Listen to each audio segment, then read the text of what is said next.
Benyamin Netanyahou, lui, prévient, l'opération militaire n'est pas terminée. Dans le nord, à la frontière avec le Liban, les Israéliens sont même plutôt sceptiques, comme nous l'explique Antoine Joubeau. Un cessez-le-feu entre Israël et le Hezbollah qui divise, au lendemain de son annonce par le président américain Donald Trump. Au nord d'Israël, à seulement 10 km du Liban, les habitués de ce café sont mitigés. On ne peut pas dire à Trump qu'on est contre le cessez-le-feu, mais pour tout le monde, c'est une évidence, ça ne tiendra pas. C'est pas gagné, mais donnons-leur une chance. Le Hezbollah, c'est pas rien, c'est l'Iran.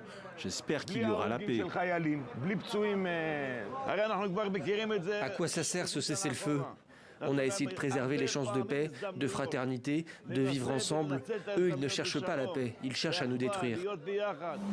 Ce cessez-le-feu de 10 jours est une opportunité de paix historique, selon le Premier ministre israélien Benyamin Netanyahou. Mais pour entamer des négociations avec le Liban, deux exigences fondamentales, le désarmement du Hezbollah et un accord de paix durable. Le Hezbollah a également posé deux conditions. La première, qu'Israël se retire de l'ensemble du territoire libanais jusqu'à la frontière internationale. La deuxième, un cessez-le-feu fondé sur un principe de calme contre calme. Je n'ai accepté ni l'une ni l'autre.